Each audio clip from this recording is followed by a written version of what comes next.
नरेंद्र मोदी के नेतृत्व में कल मंत्रिमंडल का गठन किया गया।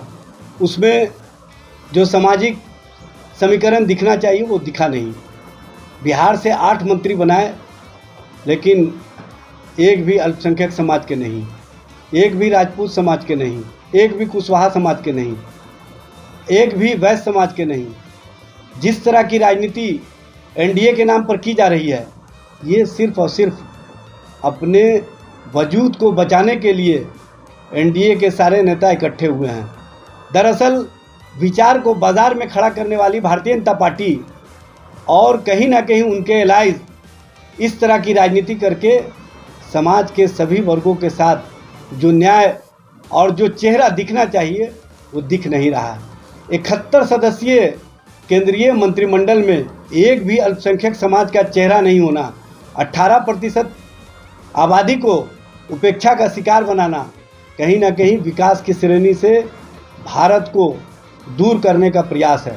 और आप 18% आबादी को देश के विकास की किरणों से दूर रखेंगे, देश के नियम और नियमावली से दूर रखेंगे, और जो नीति निर्धारण सदस्य केंद्रीय मंत्रिमंडल में दिखना चाहिए वो नहीं दिखेंगे, तो आप कैसे देश में विकास करेंगे? आप कहते हैं सबका साथ, सबका विकास, सबका विश्वास, लेकिन एक बड़े वर्ग का विश्वास तोड़ करके आप कौन सी राजनीति कर रहे हैं नरेंद्र मोदी जी? नीतीश कुमार जी, आप चुनाव के पहले बिहार के हर जगह घूम करके कहते थे कि हमने मुसलमानों के लिए क्या क्या नहीं किया है। नीतीश जी, आपने क्या मुसलमानों के लिए किया है, ये 71 सदस्यीय मंत्रिमंडल के स्वरूप से स्पष्ट हो जाता है।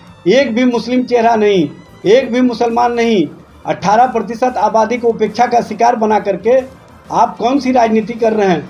और एनडीए के नाम पर जिस तरह से भारतीय जनता पार्टी और आरएसएस के एजेंडे को लागू करने का प्रयास किया जा रहा है, ये किसी भी स्थिति, किसी भी तरह से देश के और देश की राजनीति के लिए ठीक नहीं है।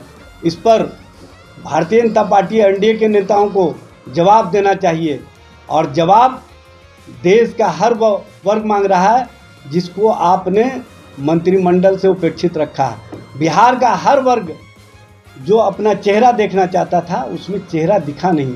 आपने उन्हीं वर्गों को अपने साथ जोड़ने का काम किया है जो आपके साथ कहीं ना कहीं अपनी राजनीति को एक नई दिशा देने में आपके साथ जुड़े हुए हैं। आप उन वर्गों को नहीं जोड़ करके कौन सी राजनीति कर रहे हैं, कौन सा सोच बना रहे हैं?